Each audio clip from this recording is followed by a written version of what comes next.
Episode 2, Taking the Leap. Hey everyone, it's me, Elena again. So I survived the first acting class, and guess what? I actually decided to go back for the second week. I was a bit nervous before, but I figured I might as well keep going and see what happens. When I walked in, the room felt different this time. More familiar. Less scary. I saw a few faces I knew, and I felt a bit better. Max, our teacher, was already there, smiling like he had a secret plan. He said, "Today's going to be a bit different. We're doing a mystery challenge." Everyone looked around, thinking, what does that mean? Max split us into pairs. I ended up with Daniel again, the funny guy from last week. I was kind of relieved because at least I knew he wouldn't take it too seriously. Max explained, "Today's challenge is about creating a character, but here's the twist. You're going to act out your character in front of strangers. Outside." My heart started racing. Maybe I should run away, I thought. But then I took a deep breath and decided to stay. I may need to push myself, I reminded myself. Daniel looked at me and laughed. "This is going to be interesting," he said. I had to agree.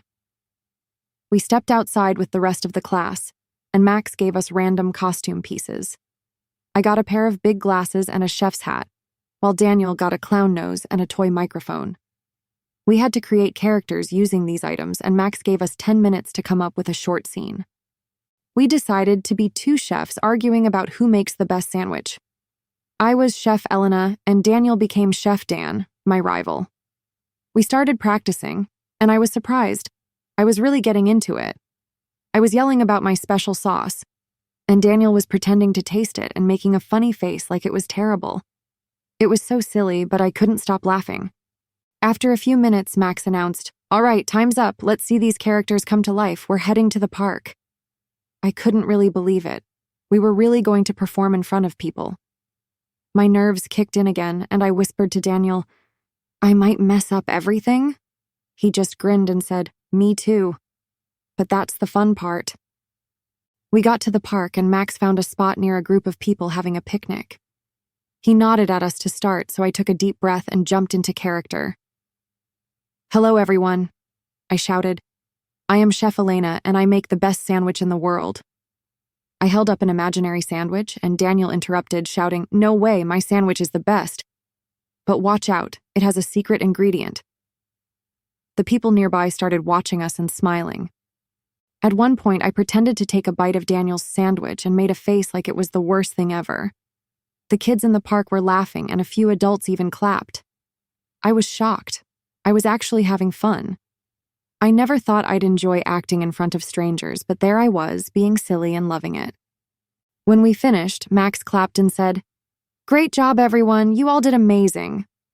He came over and said, "Elena, you may have found your funny side. You were confident and really entertaining out there." I couldn't believe it. I'd never thought of myself as funny before. I might actually keep doing this, I thought. After the performance, we all went back to the classroom. Max told us that next week's challenge would be even bigger, but he wouldn't tell us what it was yet. The suspense is killing me, but I'm excited. On my way home, Daniel caught up with me. "Hey, you were great today," he said. "You didn't look nervous at all." I laughed and said, "Trust me, I was terrified. But it was fun, wasn't it?" He nodded. "Yeah, I think we might have found a good team here." As I walked home, I thought about everything that had happened. I still feel quite nervous before each class, but now I also feel excited. I'm starting to realize that sometimes, when you put yourself out there, good things can happen. Who knows what the next class will bring? I guess I'll just have to wait and see. Just